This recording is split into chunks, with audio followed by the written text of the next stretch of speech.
bien, estimados participantes, en nombre de todos los miembros del Taller de Derecho Administrativo Eduardo Laferrier, les damos la bienvenida a nuestra cuarta videoconferencia, y en esta oportunidad contamos con la participación del doctor Orlando Viñolo Cueva, quien nos hablará de la situación actual del empleo público en el marco del estado de emergencia.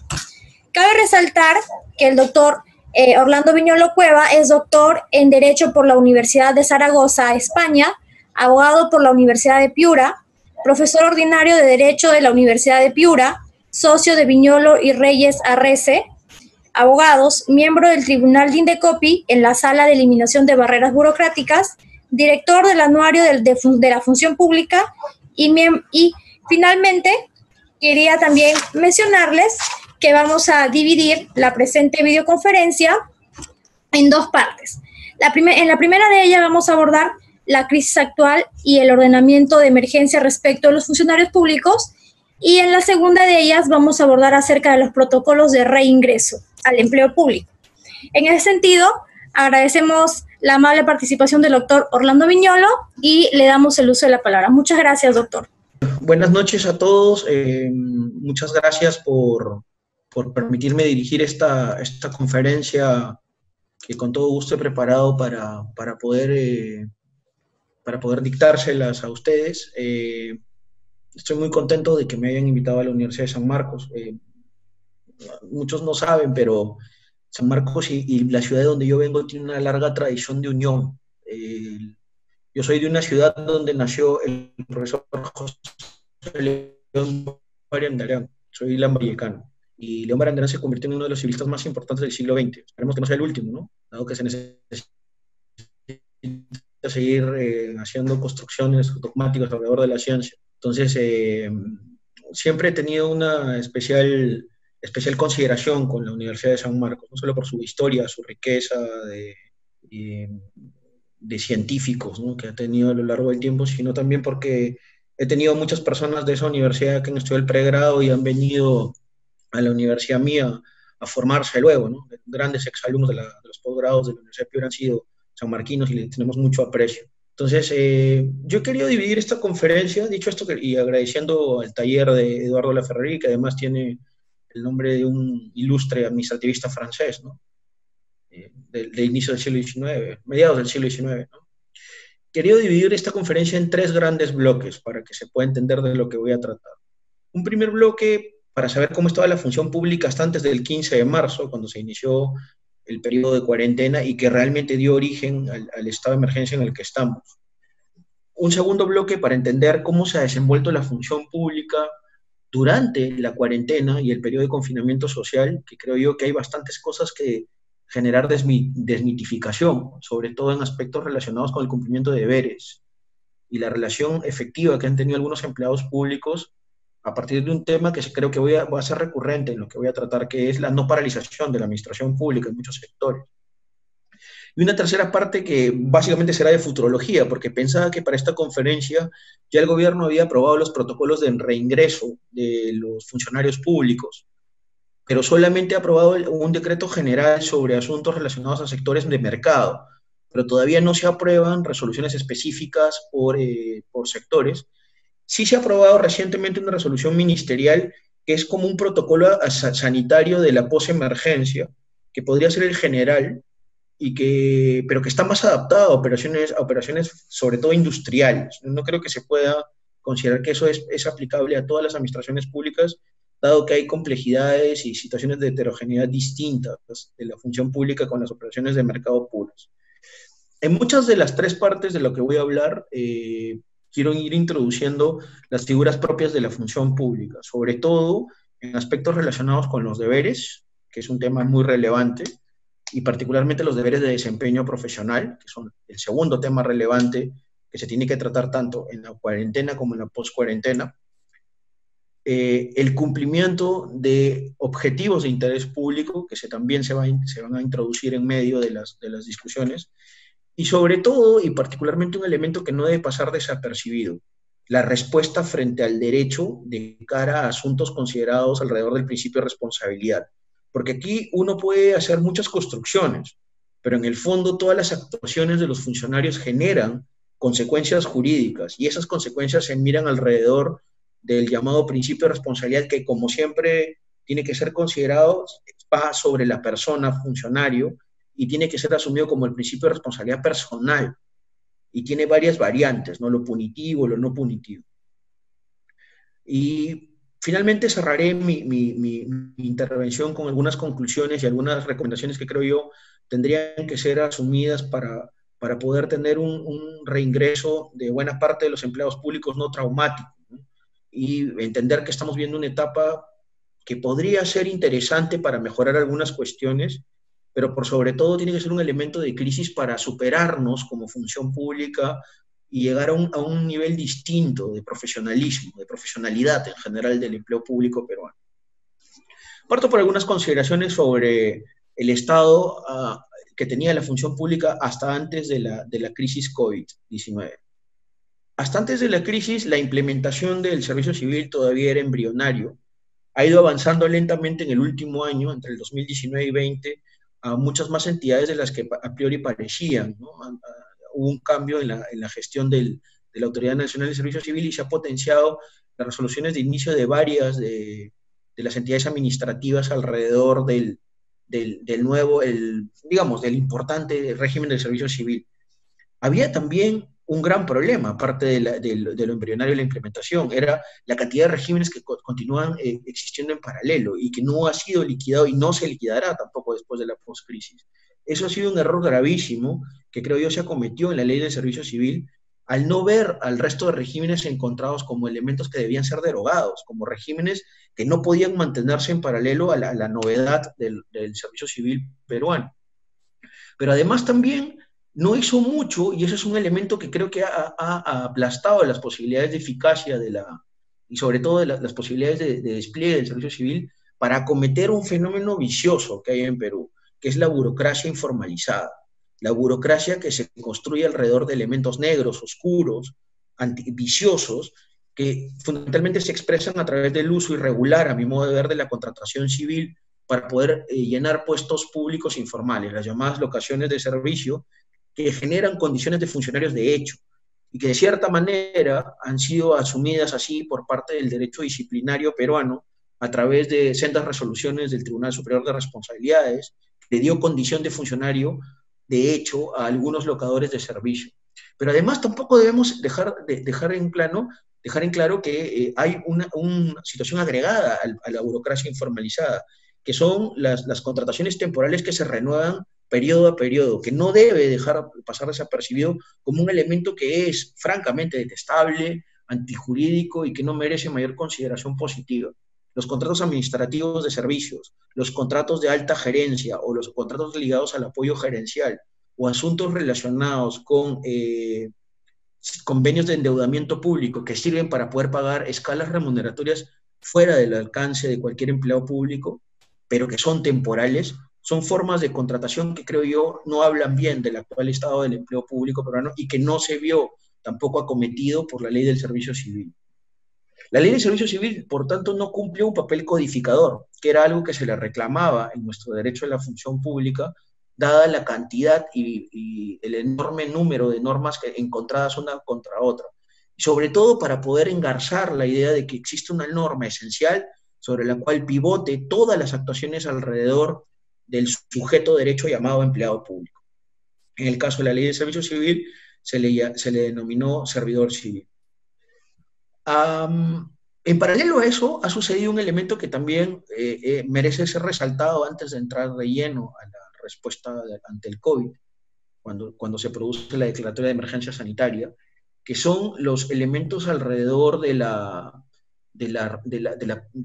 las situaciones jurídicas que tienen los empleados públicos. En Perú no está tan claro cómo, y hasta ahora parece sigue siendo un elemento distorsionado, cómo se puede considerar el principio de responsabilidad, las situaciones de acceso, la progresión a partir del acceso y el término de las relaciones. ¿Por qué?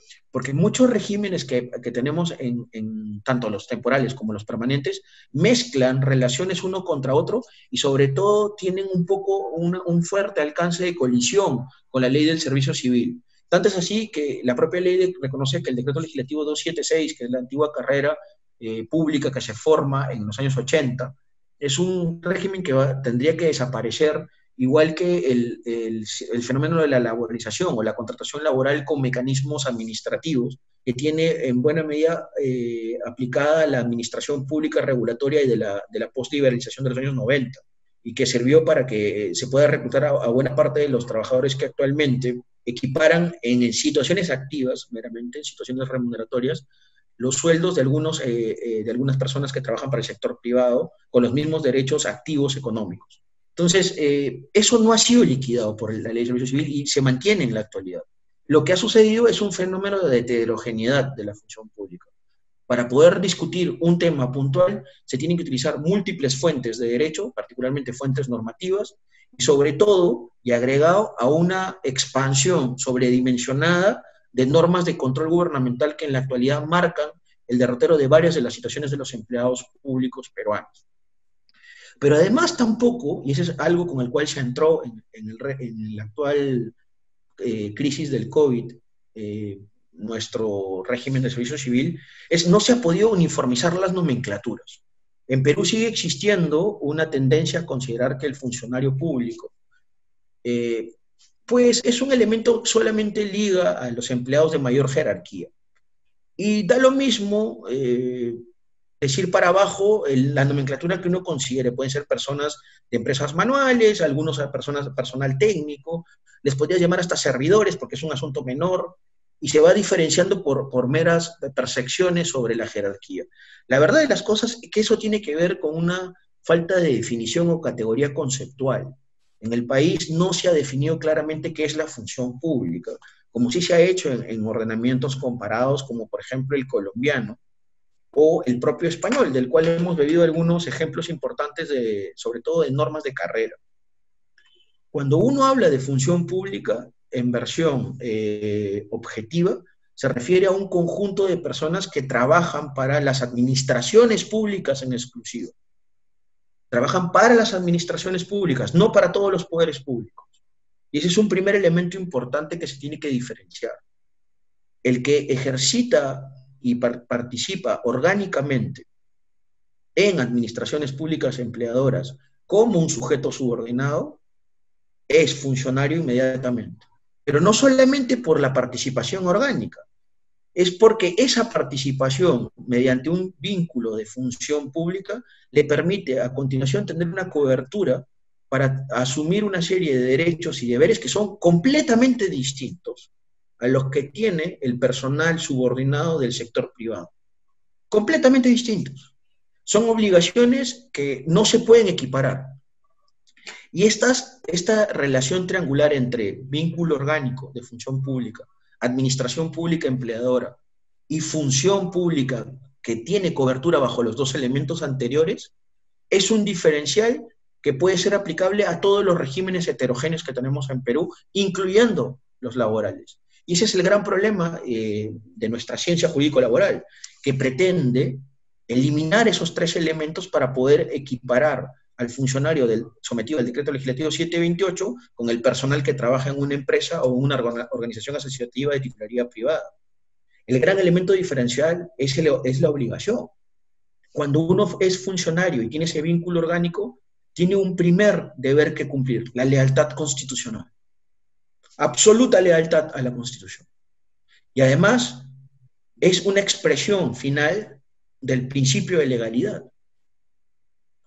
La legalidad aplicada en situaciones personales se expresa a través de lo que la doctrina alemana de la función pública ha llamado como lealtad a la Carta Magna.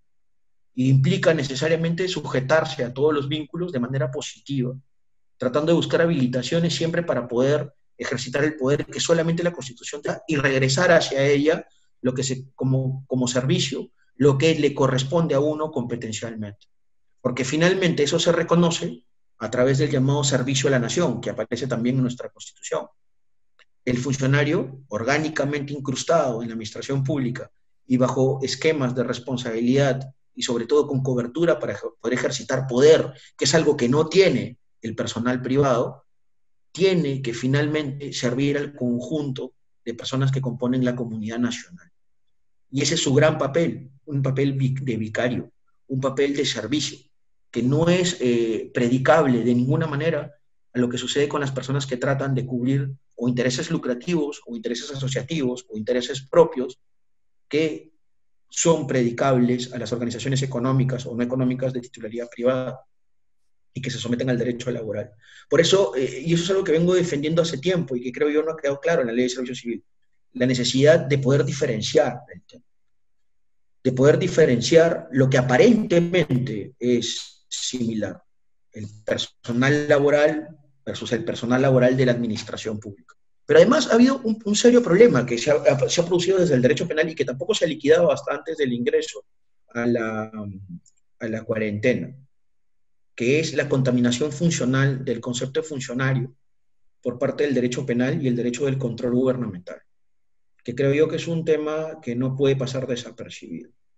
En Perú, dado que a veces asumimos cosas irreflexivamente, sin tomar en cuenta todas las aristas del problema y sin tener una dogmática sólida detrás, se ha aceptado que abiertamente, a partir de decisiones de la Corte Suprema, que cualquier sujeto de derecho que ejercita función pública tiene que ser procesado bajo la condición de funcionario de hecho, no de iure, por delitos contra la administración pública. Los penalistas, en el afán de poder expandir el elemento persecutorio de los delitos contra la administración y para evitarse problemas dogmáticos, no toman en cuenta los elementos anteriores que he señalado, que es un híbrido entre elemento orgánico y funcional, para poder diferenciar a un sujeto funcionario de un sujeto que, realizando función pública, no tiene condición funcionarial. Y para eliminarse esos problemas de plano, simplemente han considerado que todo aquel que ejercita potestades o tiene acceso a recursos públicos o a fondos públicos tiene que ser ingresado en la bolsa de los funcionarios públicos. Lo mismo ha sido repetido, esta condición, en los antiguos esquemas de responsabilidad administrativa funcional de la Contraloría, que ha asumido esta visión funcionalista extrema que tiene el derecho penal y ha considerado que, por ejemplo, los locadores, sin tener un vínculo orgánico, deban ser considerados funcionarios. Yo creo que eso es un problema serio. Y en esto ha ganado la partida el derecho penal por ahora, y sobre todo sostenido por un elemento mediático importante, que también tiene expresión normativa, que son las convenciones contra la corrupción internacionales firmadas por el país, en donde de nuevo se identifica cualquier persona que se acerca al poder, que está en el poder o que participa de elementos del poder a través de fondos públicos, como sujetos que podrían ser y deberían ser considerados penalizables mediante el crimen, el derecho criminal. Creo yo que hace falta, y al menos ese es un elemento importante que se tendría que sacar como conclusión para poder precisar los alcances del derecho administrativo de la función pública, entender quién es finalmente la categoría de funcionarios. Pero el problema se ha agudizado aún más, porque en el Perú también se le llama funcionarios a aquellas personas que son elegidas democráticamente. E incluso se les ha considerado en alguna ley sectorial, como la ley de reforma del año 2008 de la Contraloría, como personas que tendrían que estar sometidas a los mismos condicionantes disciplinarios del empleado público o funcionario público que tiene una carrera o un vínculo temporal. Ahí hay que ser bien claros. El político tiene otras formas de respuesta ante el derecho. ¿Podría responder penalmente igual que un sujeto privado? Sí. ¿Podría responder penalmente, civilmente por responsabilidad patrimonial? También. Pero la responsabilidad disciplinaria se tiene que dar a partir de deberes funcionales que se dan en una progresión de carrera. El político solo trabaja un tiempo y se va. La disciplina no es aplicable a él. Lo que tendría que hacerse son los sistemas de responsabilidad política o de alta jerarquía que se han creado en algunos ordenamientos más avanzados, que no han sido recogidos en la ley del servicio civil peruano.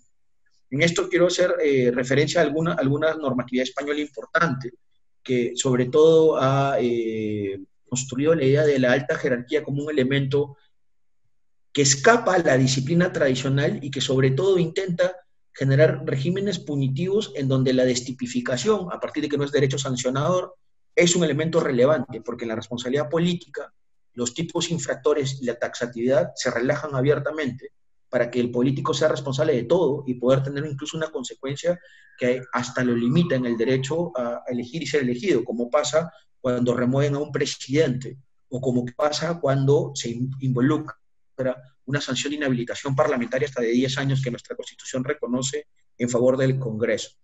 Estos elementos también han contaminado la condición de funcionario y son elementos que en la actualidad van a crear problemas en el post-COVID, porque la falta de categorización conceptual te lleva a continuación a no saber involucrarte en la resolución de problemas. Pero hay otro elemento antes del ingreso a la cuarentena que también merece ser resaltado para poder entrar al detalle.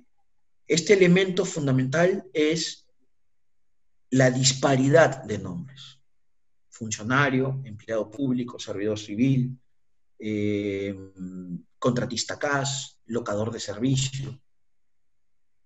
¿Qué nombre usamos?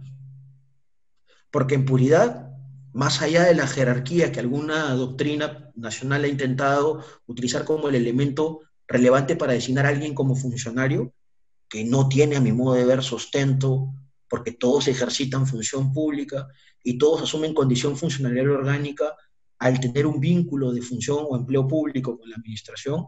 Lo relevante acá sería saber, a ver si utilizas función o empleado público, si es que existe un sistema abierto o cerrado de carrera, un sistema cerrado de carrera o un sistema abierto más contractualizado al estilo anglosajón. Y la verdad es que en Perú tenemos un híbrido.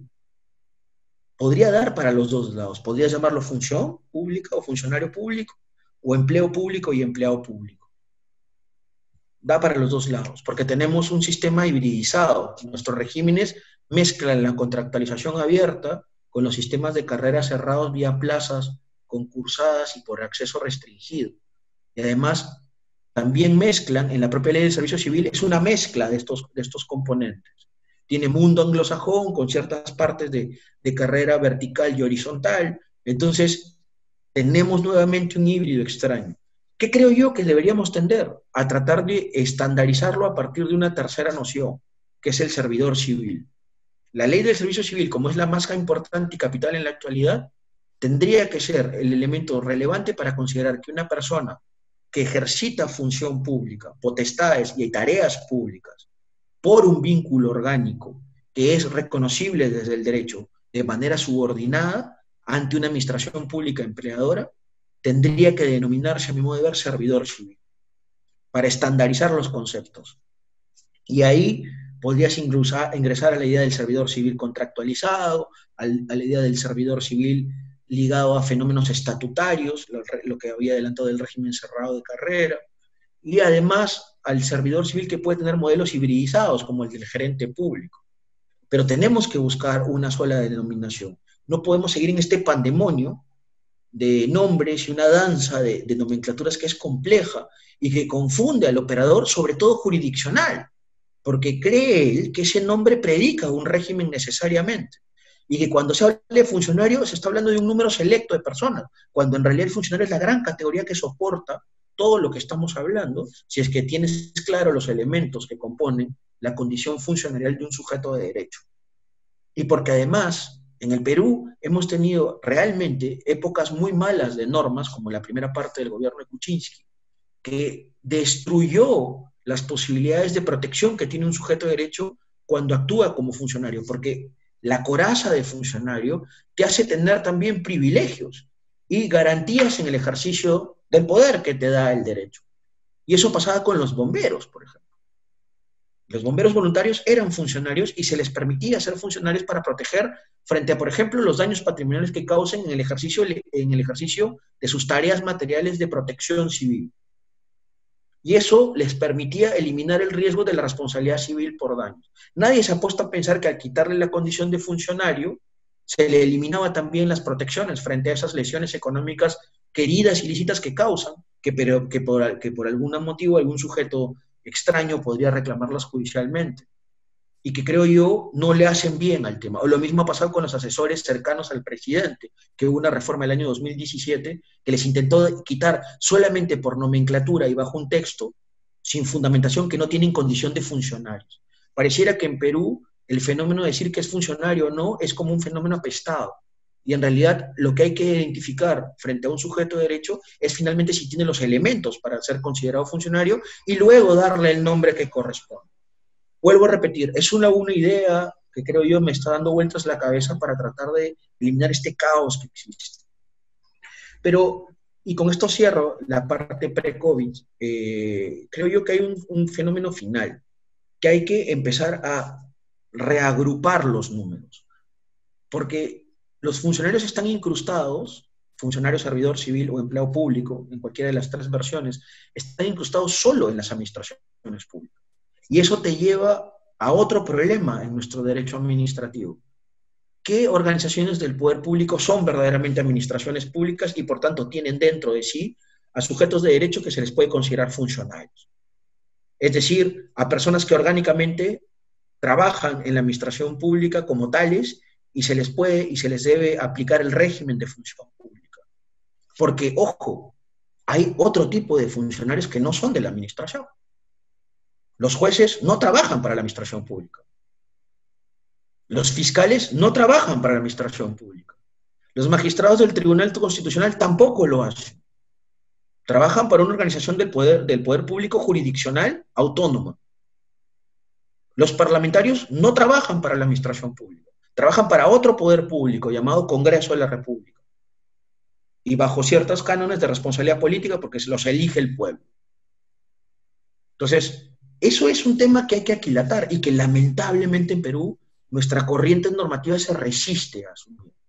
Tenemos ahí algunas leyes antiguas sobre los emolumentos de altos funcionarios, le llaman así, donde mezcla el presidente de la Corte Suprema con el jefe, el fiscal de la Nación y altos magistrados del Tribunal Constitucional, lo que podríamos denominar las altas cortes, todo en uno solo y mezclado con funcionarios de la administración pública, como por ejemplo ministros o viceministros, que tienen que hacer uno frente al otro. Son administraciones públicas versus otros poderes públicos no administrativos.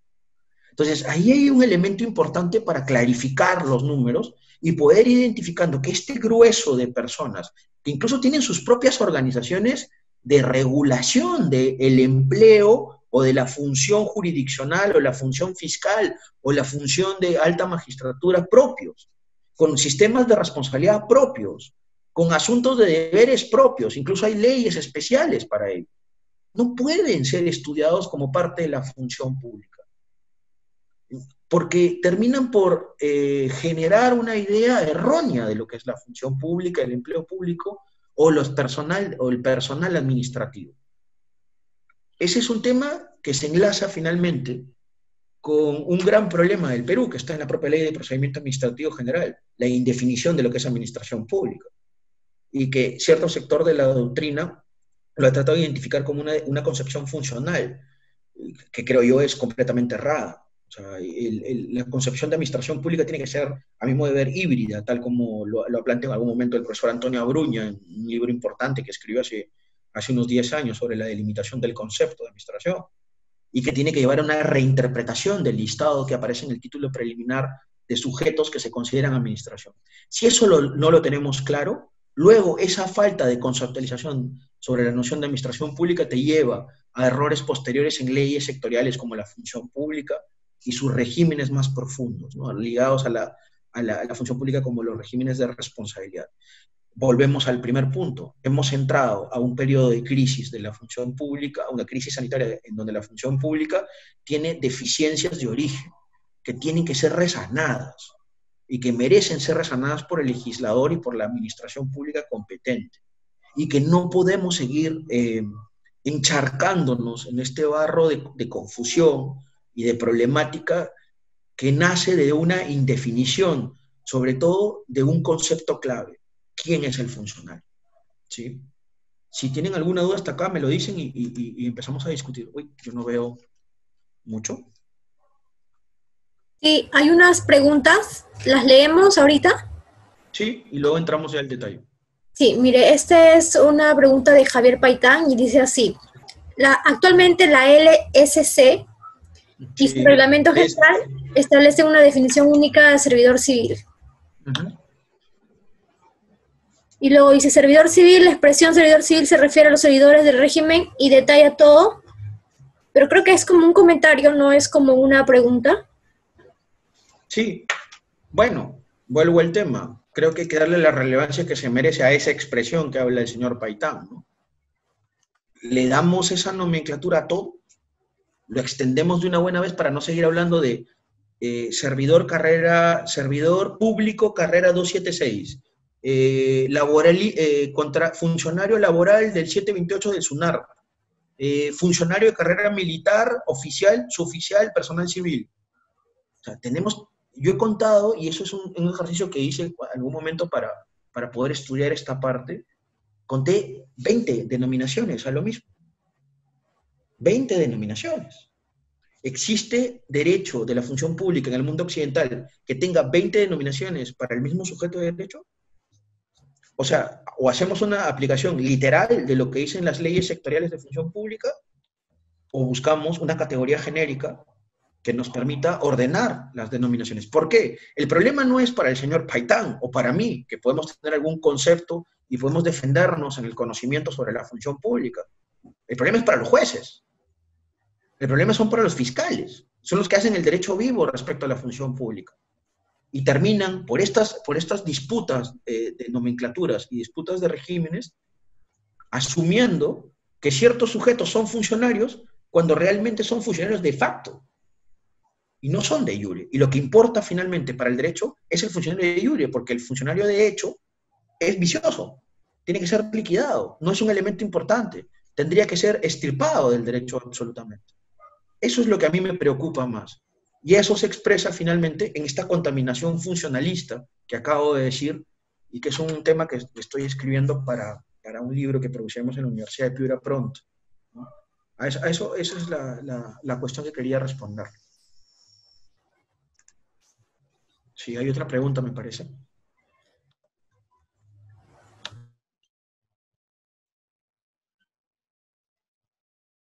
¿Tania? Sí, es una pregunta de Juan Albane. El sobredimensionamiento penal en nuestro país, del que usted ha hablado, nos debe llevar a una revisión del capítulo de delitos contra la administración pública en nuestro país. Muchas investigaciones fiscales se caen en etapa intermedia debido a esto. ¿Cuál es la alternativa de la solución más viable? Sí, a ver, no sé si alguien se ha fijado, y esto es un elemento que hay que estudiarlo, porque cuando uno estudia función pública luego se da cuenta, oye, hay un grupo de personas que no trabajan en las administraciones públicas y tampoco en poderes públicos. No son ni magistrados, no son ni parlamentarios, ni políticamente elegidos, ni nada que se le parezca. Trabajan para organizaciones económicas de titularidad pública, las empresas públicas, que en el Perú son empresas del Estado, cajas municipales o empresas municipales, y que tienen una norma de separación rápida, inmediata, directa, que desciende la función pública del personal de empresas públicas. Esos sujetos tienen unos condicionantes completamente distintos, y no basta solo con decir, se les aplica el derecho laboral. No basta. Eso te puede dar una respuesta parcial al tema. Porque en el derecho penal esas personas son consideradas sujetos funcionariales y se les somete a los procesamientos de delitos contra la administración. E incluso llegan al extremo de decir que muchas de estas personas que trabajan en sociedades mercantiles de titularidad pública practican actividades de mercado con riesgo con fondos públicos, cuando realmente los fondos públicos en puridad y utilizando el concepto legal que aparece en la ley de presupuesto, solo se agota en el inicio del capital social de la empresa pública. Entonces, no hay una construcción dogmática sobre eso. ¿Qué creo yo que hay que hacer? Primero, definir qué es funcionario, tratar de reducir los ámbitos del funcionario, eliminar de plano la idea de que el funcionario de hecho puede ser procesado por el derecho penal o el derecho disciplinario. No es funcionario, y aquel que no es funcionario no es responsable mediante la disciplina que es doméstica, interna y basada en deberes, sobre todo funcionales o de desempeño profesional. Y en segundo lugar, tratar de darle un cariz y un régimen correcto y sistémico al personal de empresas públicas. Que sea un régimen que mezcle el derecho laboral con ciertas normas públicas propias y alguna fuente extra que asuma, por ejemplo, el control gubernamental de otra manera respecto a estas operaciones de mercado en las cuales trabajan estas personas. ¿Qué va a llevar a esto? A una reconfiguración del derecho penal también. ¿Por qué? Porque los delitos contra la administración se aplicarán a los números exactos de personas que hayan sido definidas como funcionarios. que tengan un vínculo orgánico y que además tengan cobertura bajo ese vínculo orgánico. Y los que están trabajando como locadores de servicio o funcionarios de hecho tienen que tener delitos particulares, delitos distintos, que se puedan construir desde la dogmática penal, no delitos contra la administración necesariamente, o si quieren delitos de subespecialidad dentro de los delitos contra la administración. Y en el caso de personal de empresas públicas, pues someterlos a los delitos económicos, no a los delitos contra la administración. Y ahí hay un gran problema. Tiene que lucharse contra una tendencia que impacta mucho en el derecho administrativo de la función pública, que viene de la Corte Suprema Penal, y que ahí se ha enquistado esta idea del funcionario de hecho, que bueno, desde el aspecto funcional puede ser cualquiera, y por eso luego toda la problemática de las probanzas que me imagino sufrirán muchos fiscales, también abogados defensores, que tienen ahí en los litigios penales, ¿no? Esa es mi respuesta. Bien, tenemos otra pregunta, es de la señorita Rocío Caballero, y es la siguiente. Buenas noches, ¿los locadores de servicios en una entidad pública son considerados servidores o funcionarios públicos? Y si les acarrea responsabilidades funcionales, así su jefe inmediato superior haya dado conformidad a su orden de servicio para su respectivo pago. Ahí hay todo un problema, ya lo adelanté. El primer problema es ¿qué derecho le vas a aplicar? Si es el derecho penal, los consideran funcionarios. No me guste a mí o no le guste a alguien, la Corte Suprema Penal ha considerado que las personas que trabajan bajo vínculos de derecho civil son funcionarios y los procesan como funcionarios, cosa que ya lo expliqué anteriormente. Desde el derecho disciplinario, también la Contraloría los ha considerado como funcionarios, no dándose cuenta que luego el darle deberes y darle responsabilidad disciplinaria también les permitiría reclamar derechos, como ha pasado en Perú, que ha habido ya varias posibilidades de locadores que han sido incorporados sin concurso para ser funcionarios de carrera, incluso, o tener estabilidad, al menos en el empleo del puesto, cosa que es un tema muy complejo y que todavía no se busca solución hasta ahora. Incluso se sigue potenciando el uso de órdenes de servicio. Pero ha venido a colación un tercer tema que genera un problema adicional. El locador de servicio se asemeja mucho, porque también se utiliza la orden de servicio como elemento importante para poder vincular contractualmente a alguien, para los asuntos de contrataciones del Estado exoneradas de licitación, que son las contrataciones de hasta un tope de 8 UITs.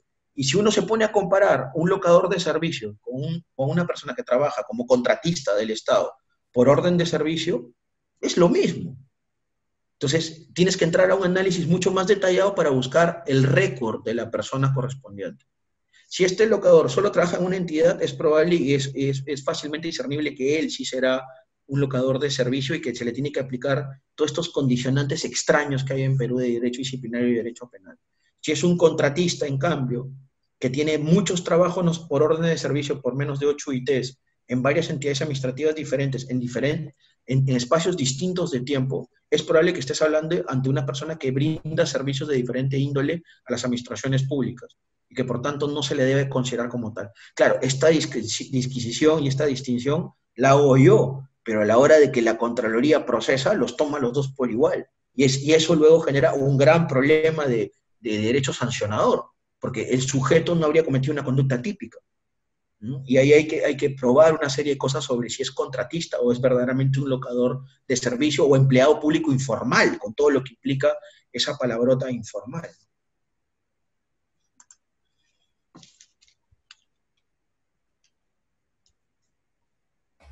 A ver, hay una última pregunta y luego ya entramos al detalle de lo siguiente.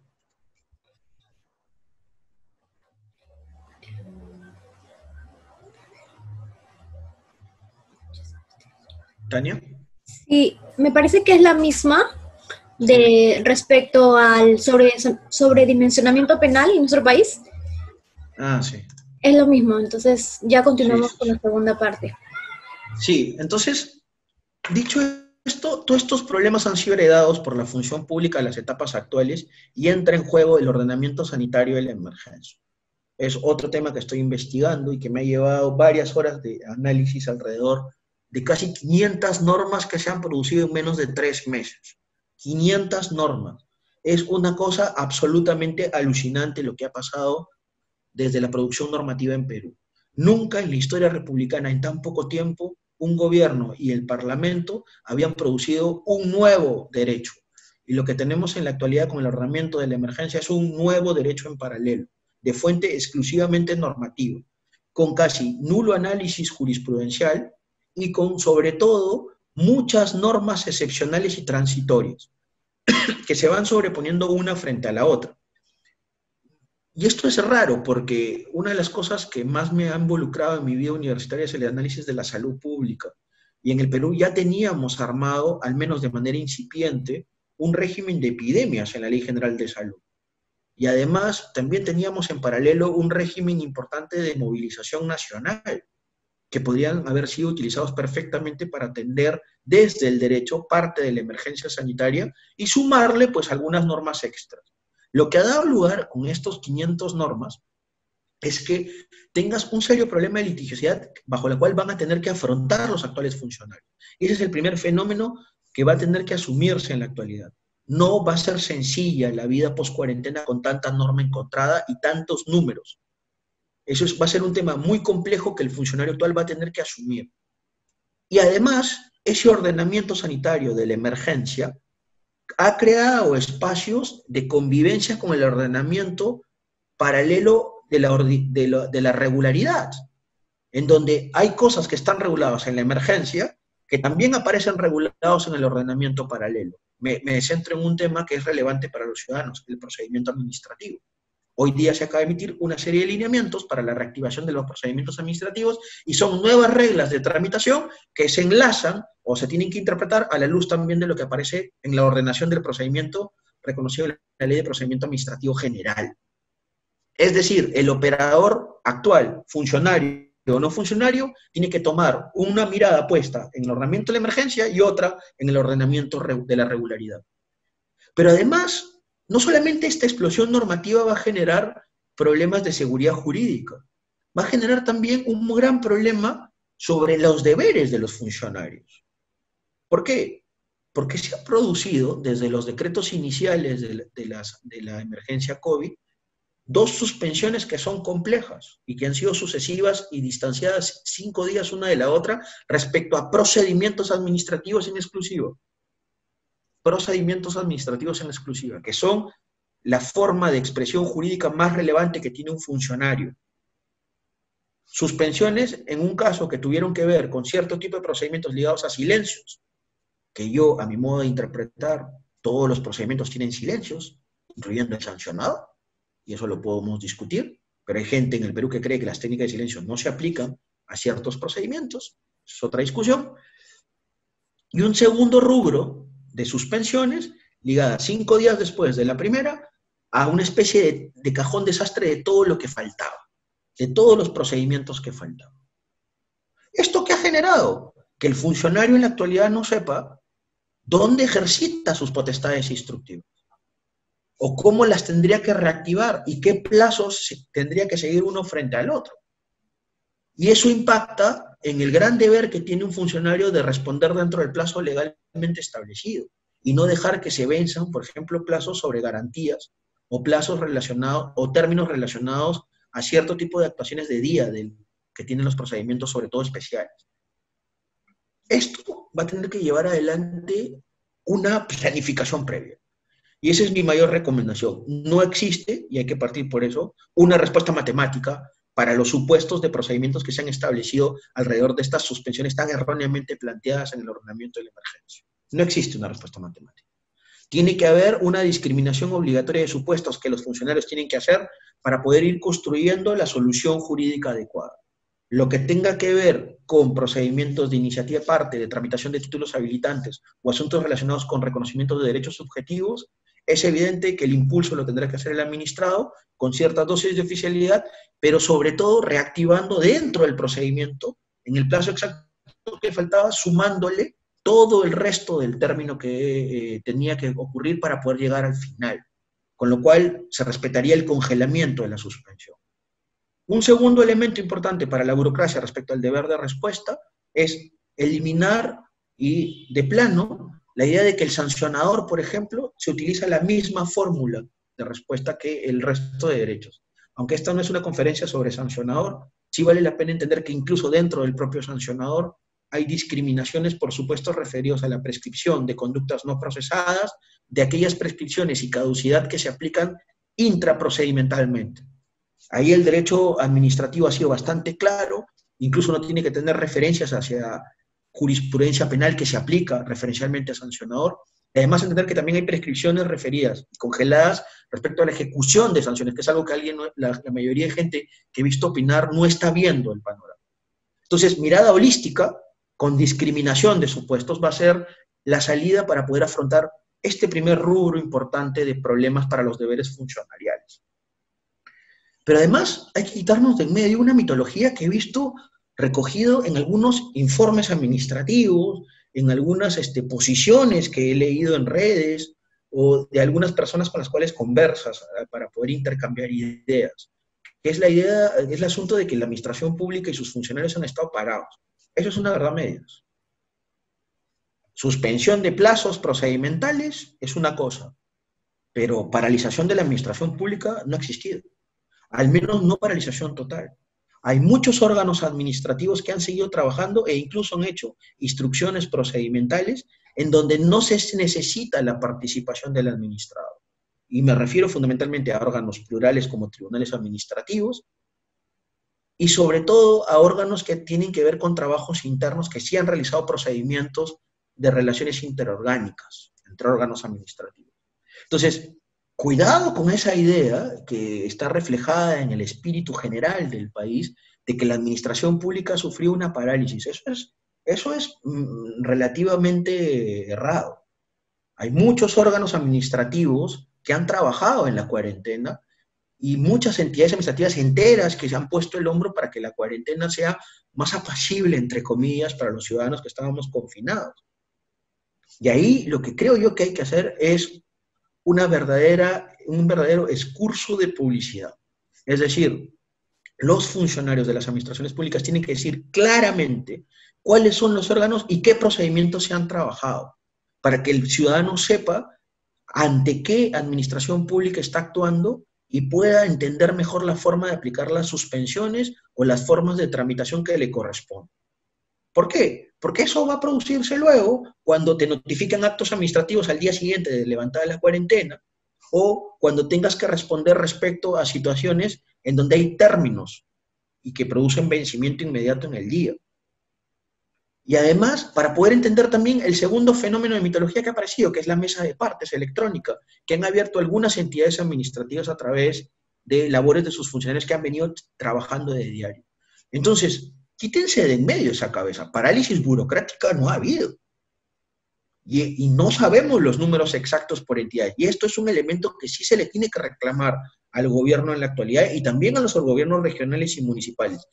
Tienen que decirnos a los ciudadanos cuántos órganos y qué funcionarios han estado trabajando, qué procedimientos exactamente se han estado dinamizando y moviendo, y sobre todo qué instrucciones importantes se han hecho alrededor de ciertos procedimientos en donde no se necesitaba la participación de los administrados interesados. Pero además, ¿qué actividades materiales también se han realizado? Porque, ojo, se ha supervisado, se ha fiscalizado, se ha intervenido policíacamente a ciudadanos. Todas esas actividades de fiscalización tienen que estar debidamente registradas para ser reportadas a las personas y particularmente al Congreso de la República, que es quien va a hacer el control posterior sobre lo que ha hecho el Poder Ejecutivo y las administraciones descentralizadas. Este es un tema que está pasando desapercibido desde el ordenamiento sanitario de la emergencia y creo yo que ya va siendo tiempo de poner los paños fríos y plantear las cosas como son. Pero además aparece un tercer elemento que involucra también a los deberes funcionales. Cuando hablo de deberes funcionales de los empleados públicos me refiero a las obligaciones relacionadas con el desempeño tanto de potestades administrativas como de tareas públicas. ¿A qué me refiero con elementos funcionales? Me estoy refiriendo básicamente a los asuntos ligados con la utilización de medios telemáticos durante esta etapa de cuarentena. Y que tiene que ver y se enlaza con la idea de una tramitación importante de un grueso número de procedimientos alrededor de esta etapa de confinamiento. Pues bien, ahí hay un problema de saque. Si uno implanta mesas telemáticas, tiene que haber información previa, seguridad jurídica y norma inmediatamente aplicada para darle cobertura a la actividad. Además, que si vas a utilizar notificaciones también por estos medios, tiene que el administrado saberlo antes y reconocerlo y aceptarlo. Es un tema clave que incluso se ha reconocido también en la propia Ley de Procedimiento Administrativo General y que implica básicamente algo que muchos profesores han reconocido como la seguridad jurídica en la tramitación, ¿no? El saber cuál va a ser el mecanismo ideal para poder impulsar los procedimientos administrativos y también poder tomar conocimiento y entender las cosas que hace la administración pública. Pues bien, muchas entidades por comunicado han sacado el uso de las medidas telemáticas sin antes haber permitido vía formularios quizás la utilización de las declaraciones que tienen que hacer los administrados para aceptarlos. Y ahí se ha generado toda una problemática y eso de nuevo es parte de este caos que se está generando a partir de tener un ordenamiento de la emergencia en paralelo. Tenemos que sincerar esos números. El funcionario que regrese después de la post-cuarentena y que está trabajando en la cuarentena tiene que racionalizar eso y sobre todo otorgar seguridad jurídica a los administrados. Tratar de entender de que los medios telemáticos tienen que ser aceptables y conocidos. Y sobre todo no solamente plantear la idea del comunicado. Y por más que nos resistamos, y porque hay muchos administrativistas peruanos que creemos que los comunicados no son reglamentos, yo creo que estoy en una postura intermedia, creo que sí lo son de cierta manera, porque introducen nuevas reglas. Y la Corte Suprema también lo ha aceptado así. He escuchado al profesor Danós, me parece que están totalmente en contra. Bueno, hay que abrir siempre un poco más el espacio para mirar si en las fuentes que tenemos en nuestro derecho siguen apareciendo estos fenómenos de reglamentaciones informalizadas, que es lo que finalmente ha reconocido esta Corte Suprema con los comunicados. Pero quitando esta glosa, este incidente y volviendo al tema, más allá de eso, más allá de que el comunicado pueda tener la producción de reglas reglamentarias, lo más relevante es asumir que hay un número de administrados a los cuales se le tiene que brindar seguridad jurídica porque son los interesados en los procedimientos o los futuros interesados en nuevas tramitaciones procedimentales que se puedan iniciar. Y si se quiere utilizar los medios telemáticos, como se ha venido haciendo durante la cuarentena, tienen que firmar declaraciones de voluntad vía formularios para poder asumir las ventajas y desventajas que implica el uso de la tecnología en las tramitaciones. ¿Qué más ha pasado en los deberes de los funcionarios, el principio de responsabilidad y los derechos? El teletrabajo. Muchos funcionarios no han ido a las entidades o han ido de manera restringida. Y se ha venido utilizando el teletrabajo. Ahí hay otra discusión. Y eso es algo que tiene que ver con los temas actuales que estamos viviendo y que gracias a Dios todavía no se manifiestan en esta conferencia. Los problemas que hay alrededor del teletrabajo. ¿Es una virtud? Sí, te puede ayudar mucho para poder tener un tiempo más cercano con tu familia en una ciudad tan compleja como Lima. Si eres un funcionario con muchísima carga, te permite salir rápido de la cama y poder trabajar, pero hay un tema que está pasando desapercibido. La sostenibilidad del teletrabajo la está haciendo el funcionario con su patrimonio. Él coloca el internet, él coloca los medios, la computadora, y él coloca el espacio dentro de su domicilio para trabajar. En sitios como los nuestros, que no están adaptados al trabajo, ni a los anchos, a los espacios de banda importantes para tener fuerte descarga de información. Y entendiendo que en el teletrabajo funcionarial se involucra un elemento material muy relevante, el expediente administrativo, que es protegido por el propio derecho a través de una idea de integridad o tutela. Por eso, no sobrevaloremos el teletrabajo. Es una herramienta más con el propio trabajo físico. ¿Que ha servido ahora para que la administración pública no se paralice completamente? Sí. ¿Puede ser un elemento interesante para futuras situaciones COVID y post-COVID? Sí. ¿Puede servir para mejorar el espacio interno y la gestión de los burócratas dentro de los órganos administrativos? Sí. Pero ojo, tiene que generar complementos salariales. Tienes que darle complementos tecnológicos. La administración pública no se va a deshacer de esa necesidad de poder brindarle al funcionario todos los medios que se necesita para poder responder ante las circunstancias que le plantea como problema de respuesta. Entonces, ese tema no debe pasar desapercibido y ya se está empezando a estudiar. Y recomiendo ahí a las personas que me están viendo o que verán el video, revisar, por ejemplo, todo lo que está haciendo el órgano administrativo de mejora permanente de la función pública comunitaria europea, que sobre todo está tratando de entender que el teletrabajo implica también responsabilidades monetarias para el funcionario que se queda en casa. y que por tanto tiene que haber una especie de complemento y además otras salidas importantes para revisiones periódicas de los expedientes que se entregan y sobre todo para entender que también la digitalización puede darse, pero sin dejar tener expediente físico. El doble expediente siempre será importante. Pero además, también asumir que las casas de los funcionarios tienen que estar adaptadas al teletrabajo, ¿ya? Y eso es un tema muy, muy importante en la actualidad.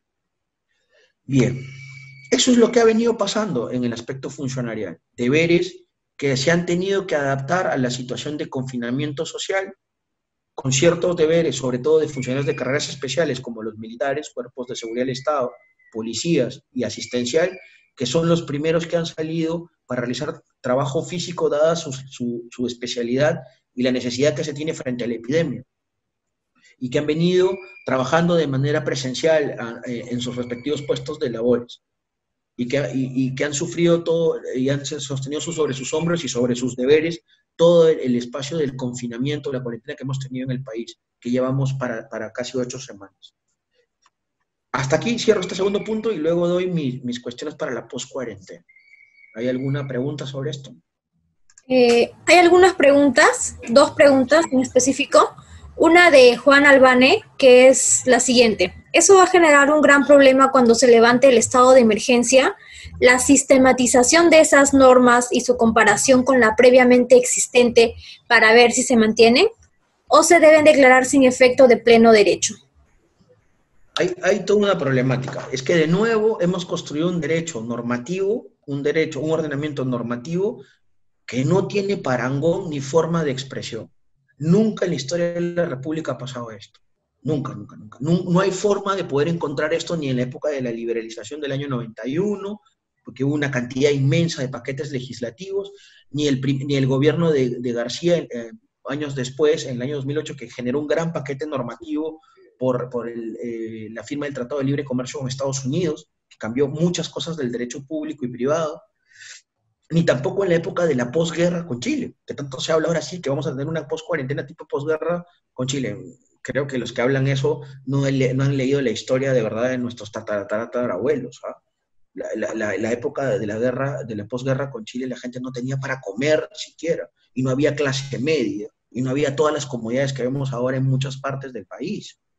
Realmente el país estaba devastado de verdad. O sea, y con esto quiero cerrar un tema para que las comparaciones se hagan desde aspectos realistas. En el derecho es lo mismo, no tenemos forma de comparar este ordenamiento de la emergencia con ordenamientos anteriores. Vamos a tener que buscar soluciones. Y ahí creo yo que un elemento importante es clasificar las normas. Las normas relacionadas con sanitario van a tener que mantenerse incluso post-emergencia, más allá de lo que parece. Todos los elementos relacionados con seguridad, salud, sanitario, asuntos por un criterio material, relacionados con derechos laborales, todos esos elementos que mantienen la post-cuarentena, la post-emergencia, que se conoce en el derecho de los desastres naturales y emergencias, tienen que sostenerse incluso y convivir con el ordenamiento regular. Así sean decretos de urgencia. Y ese es un tema que, vuelvo a repetir, este uso indiscriminado de decretos de urgencia nos va a generar muchos problemas de efectos, porque el decreto de urgencia es transitorio y excepcional, pero en la actualidad vamos a tener que permitir que muchos de estos decretos, incluso con control parlamentario posterior, vivan más allá por su condición material, por su criterio de sanidad pública y de sostenimiento ante la posepidemia. 2. Todo lo que tiene que ver con elementos incidentales como suspensiones son transitorios y se tienen que acabar el día que dicen dentro de sí los términos y plazos planteados. Las dos suspensiones que he hablado, una de ellas ya se venció, no la han renovado y ya está generando días enteros sin posibilidades, y otras sí la han renovado. Salvo que, bueno, hoy día emiten una edición extraordinaria y cambien eso, ¿no? Con lo cual habría habido un periodo de descalce, ¿no? Luego, asuntos relacionados con deberes y derechos propios del confinamiento, creo yo que van a quedar completamente descalzados después del levantamiento de la cuarentena. Y me refiero básicamente en esto a asuntos relacionados, por ejemplo, con el régimen sancionador de la emergencia sanitaria. Quizás hagan una reforma del decreto legislativo que han emitido y se amplíe, pero es probable que no se pueda aplicar el sancionador de la emergencia levantada la cuarentena. salvo algunos tipos de infractores que se puedan reconocer. Y esto lo van a tener que manejar funcionarios. Este es el gran tema. Nuestro funcionario está preparado para poder manejar este ordenamiento tan caótico, tan complejo y tan variopinto respecto a otro ordenamiento previo que tenía condiciones más o menos similares de problemas. Se va a producir lo que en algún momento se puede considerar como la falta de triaje, ¿no? Dado que estamos en situación de emergencia sanitaria, ha faltado un triaje administrativo, ha faltado orden, el poder ordenar al paciente hacia dónde tiene que ir. Y ese triaje administrativo nos va a pasar la factura en los próximos meses. ¿Con qué? Con problemas de inseguridad jurídica, con problemas sobre aplicabilidad de normas, con problemas de responsabilidades patrimoniales o responsabilidades penales. ¿Y quiénes van a ser los paganos de eso? Los funcionarios. Entonces, estaba haciendo que la doctrina peruana de derecho público, de derecho administrativo en particular, vaya pensando soluciones, estamos haciendo algunos profesores, para poder ayudar a que este descalce no sea tan dramático y que podamos ir clasificando este conjunto malforme de decretos de urgencia, decretos legislativos y reglamentos a partir de un criterio material y poder ir separando lo que es excepcional y transitorio de lo que va a continuar después del levantamiento de la cuarentena e incluso después de la post-crisis. Bien, ahora hay dos preguntas adicionales. Una es de Armando Castillo Milla, quien pregunta si el servidor por orden de servicio sujeto a horario de trabajo es servidor público o aún no. Bueno, es lo que dije, ¿no? Para el derecho penal, el derecho del control, el derecho disciplinario, sí. Siempre que no tenga otras órdenes de servicio paralelas que puedan demostrar que es un contratista exonerado de 8 UITs de contrataciones del Estado. Sí, sí lo es. ¿Qué vamos a hacer? Estoy en contra de eso, pero el derecho aplicable manda y la Corte Suprema Penal sostiene eso y eso ha cundido también en el control gubernamental y ha cundido también en algunos informes de servir y en algunas situaciones relacionadas con asuntos de responsabilidades civiles que también se han reclamado y que jueces del contencioso administrativo laboral han considerado que sí son funcionarios. Yo estoy arando contra el mar, o sea, así de claro. Bien, ahora la otra pregunta es de Edgar Castro, que dice así: ¿cómo se estaría aplicando la inspección laboral en el teletrabajo? ¿Y qué infracciones podrían ser pasibles de sanción en esta modalidad?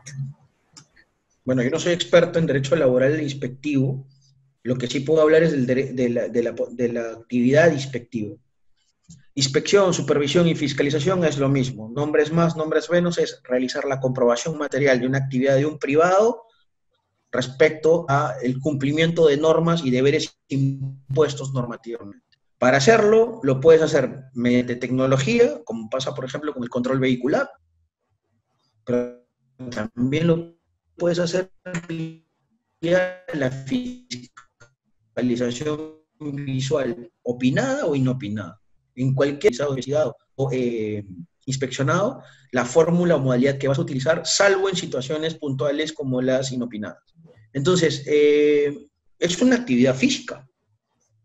Es una actividad con un acto final, que es el acto administrativo de inspección, de levantamiento de acta, pero que implica una actividad de presencia física.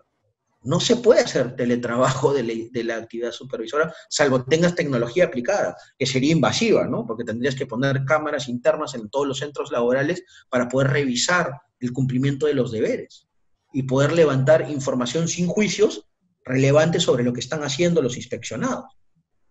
Entonces, cuidado, eso de nuevo tiene que ver con otra cosa, la sobrevaloración del teletrabajo de los funcionarios.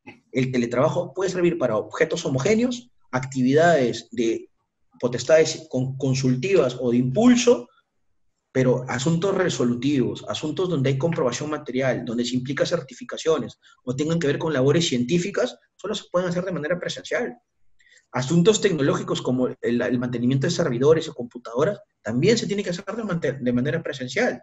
Una serie de actividades materiales que hacen los funcionarios que tienen que ver con mantenimiento de inmuebles, con asuntos de custodia y elementos importantes de protección de bienes públicos, también se tiene que hacer de manera presencial.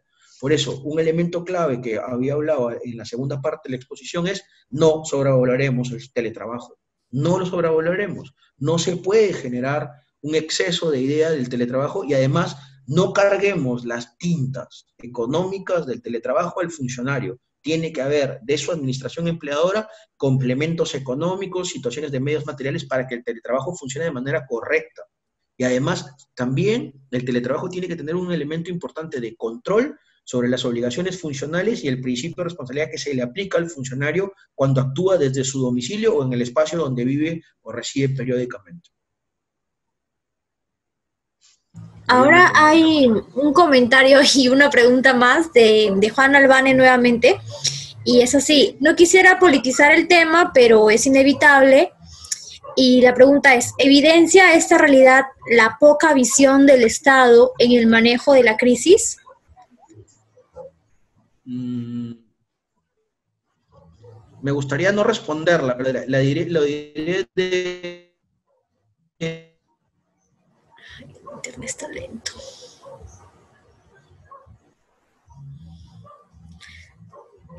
No lo podemos escuchar, doctor. Parece que hay una falla con el internet.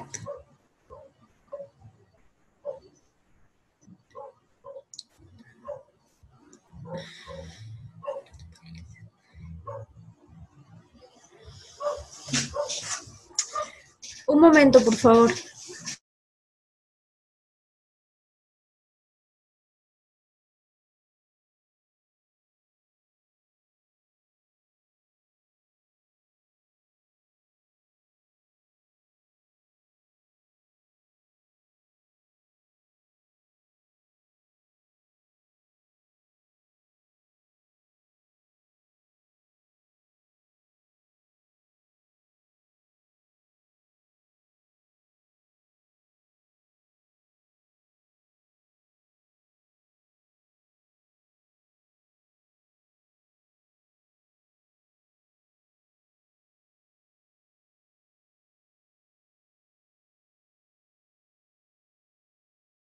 ¿Hola? ¿Me escucha? Sí, ya, ahora sí. Creo que era un El problema de internet. la conexión de internet. No, sí, todo el Lima está fallando, eso olvídense. Yo también doy bastantes clases por internet y es que está sobrecargada. Es lo que les estoy diciendo, no sobrevaloren el teletrabajo. El internet peruano no está preparado para la cantidad de actividad que se está haciendo. Y además, piensen una cosa, este sistema Zoom que estamos utilizando es un sistema que sobrecarga de una manera brutal y consume datos impresionantes en el internet móvil. Entonces, tengan en cuenta eso. A ver si me repites la pregunta, por favor. Sí, bueno, el comentario de que no quería politizar el tema, pero que era inevitable, y la pregunta es si esto evidencia la poca visión del Estado en el manejo de la crisis. Sí, a ver. Es difícil valorar la crisis desde fuera, ¿no? Y sobre todo entender que hay muchos funcionarios que han dado su vida para poder, para poder hacer que otros vivan como nosotros. Eso ha pasado con funcionarios militares, con funcionarios asistenciales, ¿no? Y sobre todo ver tanta víctima mortal de este virus que, bueno, sí, aunque sigue teniendo una letalidad baja en el país, es complicado de sostener. Pero yo creo que se ha podido hacer mejor. O sea, y significa hacer mejor partiendo desde el derecho. El derecho peruano tenía posibilidades de respuesta, aunque no es un derecho perfecto en temas sanitarios, posibilidades de respuesta en sí mismo. Y podía haber dado otro cariz. Yo creo que se puede organizar perfectamente una discusión sobre el tema luego que acabe todo, pero no es para criticar, y eso es algo, un elemento importante, pero tenemos que aprender a saber criticar. La crítica es necesaria durante y después. Es parte del trabajo que tiene que hacer la doctrina para poder valorar las fuentes que se han producido y poder mejorar lo que venga, porque las epidemias no se van a acabar en Perú y no se han acabado antes del COVID. Teníamos muchas epidemias y a nadie le importaba lo que pasara, porque evidentemente eran epidemias territorializadas. Y además, teníamos un grave problema de sanidad pública desde hace tiempo. O sea, los que conocen sanidad pública saben perfectamente que en aspectos prestacionales Perú es un país desintegrado en sanidad, partido en 26 sanidades, con 26 cuerpos burocráticos planteados a lo largo del país y con un aparataje al costado con un propio cuerpo de funcionarios médicos como de salud que coexiste con el otro y no importa. Entonces, o empezamos a pensar el país de otra manera, y eso tiene que ver más allá del tema epidemiológico. Y eso significa formalidad, utilización de la reflexión importante, y sobre todo entender las distancias y las diferencias que hay entre ciudades y entre el mundo rural, para poder entender que Lima y el resto del país son distintos, y somos distintos en la unidad. Y eso es algo que no se entiende, y no se ha entendido nunca desde la proporcionalidad para el ordenamiento sanitario de la emergencia. Se dan medidas estándar, únicas y estéticas, sin posibilidad alguna de dar un palmarés de opciones. Y luego lo que hay es todo un mundo de opinología y de asuntos relacionados alrededor de ello que no tiene nada que ver con el verdadero trabajo que se tiene que hacer desde la función pública y los poderes públicos que están dando respuesta a la emergencia. Entonces, mi respuesta sería se pudo hacer mejor. Pero bueno. ¿Hay alguna pregunta más? Si no, pasamos a la tercera parte. Ya bueno, esto es más un comentario. No sé si usted lo puede leer. Y, a ver, es de Juan Albane nuevamente. Deben mejorar las empresas de telecomunicación. Sí, magistrado Albán, tienen que mejorar las empresas de telecom. ¿Qué vamos a hacer? O sea, tenemos problemas serios, ¿no? Pero bueno, vamos a la tercera parte de la conferencia. ¿Qué se tiene que hacer? ¿Qué se tiene que hacer? ¿Qué vendrá después? ¿Cuáles serán los sistemas de protocolización para permitir que la función pública camine y camine mejor?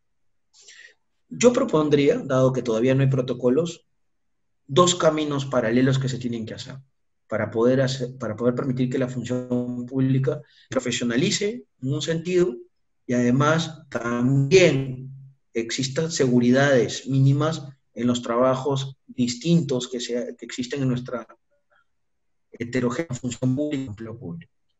Un primer camino es profundizar de una vez y para siempre la implementación de la ley del servicio civil. Ya no puede esperar más. Esa ley del año 2013, que está completamente reglamentada desde el año 2014, y puede ser de esas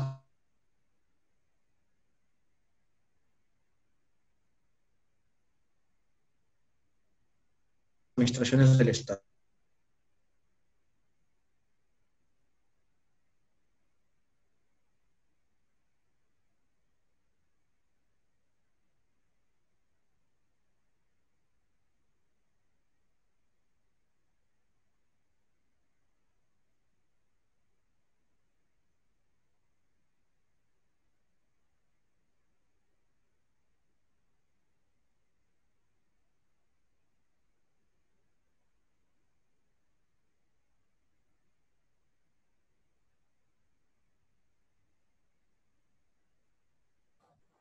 A ver, un momento, por favor, estimados participantes. Vamos a tratar de solucionar los problemas de conexión.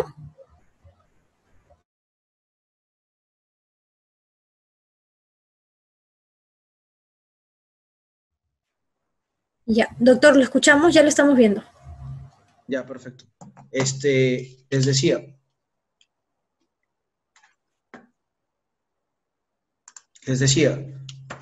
implementar de una buena vez y para siempre la ley del servicio civil, quizás con números más acelerados y que la propia Autoridad Nacional de Servicio Civil tenga una estrategia frente a la Administración del Estado, pero en segundo lugar tenga una estrategia real frente a las autoridades, a las administraciones municipales y su función local. Todas las quejas, todos los problemas actuales que se han visto en la epidemia, toda la necesidad de poder construir cercanía con el ciudadano, no se da desde un ministerio en Lima, ni tampoco en la propia Lima metropolitana se da con la participación de un ministerio, se da desde la administración local. La administración municipal en el Bicentenario tiene que ser reformada y repotenciada, sobre todo a partir de su función pública. Ya va siendo tiempo que esta idea de mirarlos como hermanos menores, como personas ninguneadas, como una función pública que no sirve para nada, vaya terminando.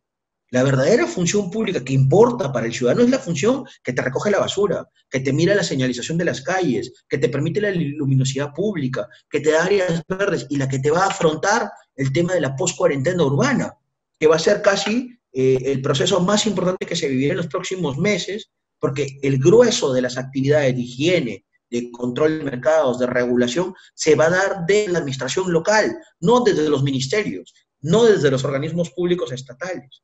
Y pareciera que toda la tendencia es hacia mirar desde arriba, desde las capas superficiales de la alta función pública, cuando donde se va a dar la gran batalla para eliminar este problema epidemiológico y de la post-cuarentena es desde el aspecto urbano. Y ese aspecto urbano es exclusivamente de control municipal y se necesita otra función pública. Entonces, ya es tiempo, y esa es la autoridad de servicio civil la que tiene que tomar la delantera, de que tome una verdadera estrategia frente a la función pública local. Y tiene esta oportunidad ahora de empezar a tomar territorio por territorio y empezar a generar la implementación del servicio civil en la función local. ¿Para qué? Para que los mejores de cada localidad concursen y sean funcionarios. Ahora es cuando, porque la mayoría de gente despreciaba antes la función pública por esta visión absolutamente economicista, rentista que existe, de creer que el mercado lo puede todo, cuando el mercado puede lo que se debe hacer y cabe hacer. Pero trabajar para una empresa es tan importante como ser funcionario. Por un tema real que está sucediendo ahora, el mercado también tiene riesgos excepcionales. Y en este caso, la seguridad monetaria y liquidez que te da el ser funcionario no tiene precio. Potenciando la función pública, potencias el consumo interno, porque esos funcionarios van a ganar sueldos que luego van a invertir en la economía tan alicaída de la post-cuarentena.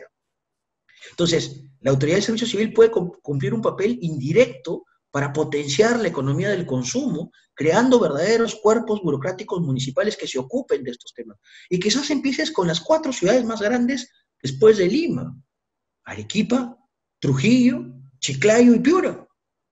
Son las 4 ciudades más grandes en población. Quizás podrías tomar Iquitos si es que se arregla el problema tan serio que hay en la actualidad. Pero tienes que descentralizar la visión de la función pública profesionalizada del servicio civil. Y tienes que crear esa estrategia especial. Porque además es una necesidad frente a la post-cuarentena. Es una necesidad real. Luego, hay que seguir GIEP. Grupo de Investigación del Empleo Público significa GIEP. Es un grupo que creamos en el año 2014, dos profesores doctores que me cuenta que el empleo público en Perú tenía estudios científicos. Entonces empezamos a dar el grupo de investigación a razón de una revista que ustedes la pueden revisar, está indexada en Index y en algunas otras bases de datos, que es el Anuario de la Función Pública, y que es de acceso abierto y que también está abierto a recibir trabajos que se someten a revisión científica, ¿no? A revisión de pares importantes, de especialistas todos internacionales y nacionales sobre la función pública. Eso es el GIEP. Hacemos también eventos, organizamos cosas, tenemos conversatorios, tratamos de mantener arriba el derecho de la función pública desde el aspecto laboral, de gestión y también del derecho administrativo. Eso es lo que hacemos. Y eso significa GIEP. Es un grupo de investigación que pertenece a la Facultad de Derecho de la Universidad de Piura. Bien, entonces decía, este es el primer rubro. El segundo rubro, y esa es la post-cuarentena ya protocolizada, está contenido en una resolución ministerial que ha aparecido la semana pasada, publicada en el Diario Oficial El Peruano, donde se reconoce todos los protocolos sanitarios, corporales, fisiológicos y de asuntos generales del trabajo, y eso incluye función pública, que se tienen que aplicar en diferentes organizaciones, pero con una clara tendencia hacia las organizaciones de mercado, hacia las empresas. Entendiendo sobre todo que se tratan de actividades de intensa utilización industrial y sobre todo de intensa utilización de recursos de diversa índole, y donde hay mucho espacio para la contaminación, dado que están personas muy cerca una frente a la otra. Acuérdense ustedes que en nuestras industrias, en general, hay poca automatización de las labores, y hay mucho personal que trabaja muy cerca uno frente a la otra, e incluso tenemos un grueso número de empresas que se dedican a servicios. Con esa visión se ha construido esta resolución ministerial que impone obligaciones sanitarias post-cuarentena. Eso supuestamente va a ser adaptado por protocolos para cada grupo de administraciones públicas que reingresarían el día lunes. Hasta ahora no se publican. ¿Qué creo yo y qué recomendaciones daría desde el derecho de la función pública? 1. Tomen en cuenta las 4 visiones capitales del funcionario. 1. Principio de responsabilidad. Si vas a imponer una obligación, piensa que eso va a tener que ser considerado como un deber funcionarial de cumplimiento personal por el funcionario. y por tanto será responsable disciplinariamente. 2, no excedas en el teletrabajo. Hay que tratar de mezclar teletrabajo con visión física. 3, propon asuntos importantes sobre vacunaciones. Hay un elemento que no se ha estudiado en Perú y que tiene que aplicarse sobre los funcionarios porque ellos se tendrían que inmunizar primero, que es los estudios alrededor de las vacunas que se podrían aplicar en la actualidad, que ya existen y que están en el mercado y son baratas respecto a la tuberculosis. El Estado peruano tiene el deber, a través del Instituto Nacional de Salud, de decirle a los funcionarios públicos y luego al mercado cuáles son las posibilidades de vacunación para adelantar y tener un periodo importante de inmunización hasta que se descubre el tratamiento definitivo y la vacuna contra el COVID. 4, entender que se tiene que tener claro y muy especificado los asuntos relacionados con la disciplina. Va a tener que rebajarse la intensidad de la disciplina en la actualidad. Necesitas tener a todos tus funcionarios trabajando para poder afrontar el desembalse de procedimientos de actividades materiales que se vienen después de 2 meses de semi-paralización. Después de casi 2 meses, donde hay órganos administrativos que no han trabajado nada y otros que han trabajado mucho, pero que hay un desembalse de expedientes que se va a venir encima. Y eso perfectamente puede ser aplicable también para otros poderes públicos como el Poder Judicial o el Ministerio Público, que han tenido también una semi-paralización. Entonces, esas 4 cosas tienen que estar claras en los protocolos de reingreso. Tienen que estar absolutamente claras. Y sobre todo tener una gran imaginación y una gran inventiva desde el derecho. Tenemos que buscar medidas excepcionales para una situación especialísima como la epidemia. No se puede solucionar todo desde aspectos meramente ordinarios. Y ahí, sobre todo, estoy hablando con situaciones de funcionarios que trabajan en control de contratos, en control de ejecución de contratos administrativos.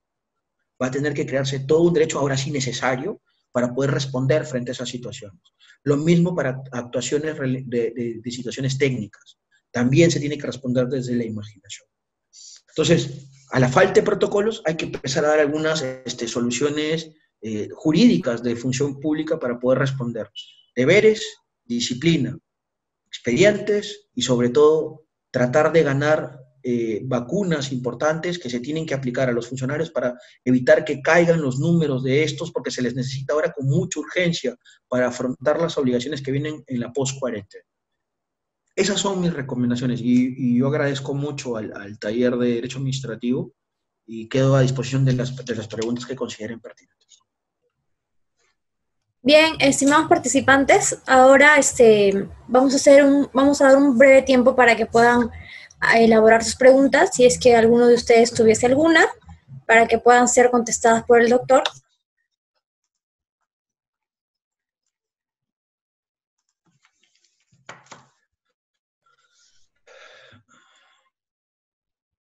¿Quién me preguntó qué es GIEP?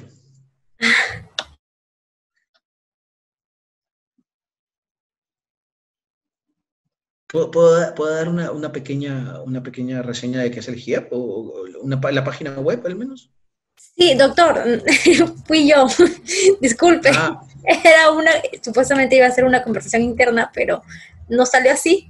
Pero sí, claro, por supuesto que puede dar una breve introducción. El GIEP es un grupo de investigación formado por profesores doctores. Son todos los profesores de Derecho Laboral y Administrativo que nos dedicamos en la Universidad de Piura a estudiar el empleo público y la función pública.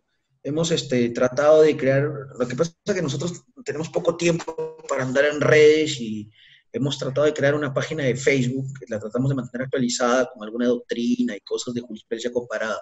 Nos gusta mucho el derecho comparado para poder ir mostrando los avances, ¿no? Dado que en el Perú todavía tenemos un empleo público bastante chato, ¿no? Bastante corto en muchas cosas. Entonces, ahí pueden encontrar muchos temas en Facebook, se llama Grupo de Investigación del Empleo Público, y pueden encontrar, el TADEL creo que nos dio like alguna vez, así que espero que otros también lo hagan. Sí, bueno. Y es gratis, así que aprovechen. Perfecto, muchas gracias, doctor. Al parecer no hay preguntas, okay. No tienen más preguntas los chicos. Bueno, ya respondió como 30. Sí, también. Bueno, en nombre del TADEL, acá hay salió una pregunta, sí, de Armando Castillo Milla. Sí. Si pudiera precisar la diferencia entre servidor público y servidor del Poder Judicial. Sí. Esto te lleva a volver a revisar qué es la administración pública. esta pregunta surgió en el siglo XIX y la respondieron los franceses a través del Consejo de Estado y luego se trasladó a otros ordenamientos. ¿Existe administración pública en otros poderes públicos distintos a la administración? Es decir, puede haber administración pública incrustada en el Poder Judicial, puede haber administración pública incrustada en el Parlamento Nacional, Congreso de la República o en el Poder Judicial, y la respuesta es sí la hay. Esos poderes públicos tienen administraciones públicas que sirven a los que son en puridad parlamentarios, congresistas, jueces, magistrados del Tribunal Constitucional o fiscales, como también sucede en el Ministerio Público. No pierden la autonomía constitucional, ni su forma orgánica, ni su morfología interna como poderes públicos autónomos, pero tienen administraciones públicas que los sirven. El tema está en saber diferenciar hasta dónde llega la administración de servicio a esos poderes públicos y quién es el verdadero poder público formado por las personas que se pueden considerar como funcionarios del Estado, los magistrados, el parlamentario, el magistrado del Tribunal Constitucional. Esto es una revisión de precisión, de relojería suiza, de precisión, de buscar dónde es en cada cosa. Y esa precisión te lleva a la obligatoriedad de poder entender que sí pueden haber funcionarios o servidores civiles o servidores de carreras especiales, como pasa con el personal que trabaja en el Poder Judicial, en la llamada Administración de Apoyo Judicial, que son funcionarios públicos de régimen especial, porque fueron apartados de la Ley de Servicio Civil, bajo carrera especial, pero que no se corresponden y no pertenecen al régimen de magistrados. No pertenecen a la ley de carrera judicial, tampoco pertenecen a las leyes en general de aplicación de las responsabilidades de magistrados bajo la recientemente conformada Junta Nacional de Justicia. Son funcionarios de apoyo, son servidores civiles de apoyo bajo carrera especial que se está construyendo para el Poder Judicial. Entonces, eso es un tema de muchísima precisión que se tiene que tener.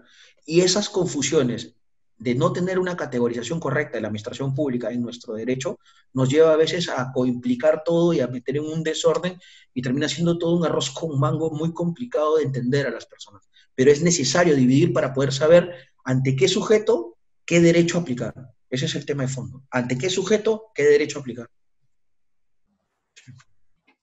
Bien, ahora tenemos otra pregunta de Violeta Ayora, quien nos dice si podría explicar por qué en un procedimiento administrativo disciplinario no se le puede imponer sanción a los locadores de servicios y sin embargo sí a las personas contratadas por FAC y PAC. Bueno, ya he dicho que en Perú lamentablemente sí les imponen sanciones disciplinarias a los locadores, o sea, contra la voluntad del ponente, porque estoy en contra de eso, porque yo considero que no son funcionarios, bajo los elementos que he explicado, sí les imponen.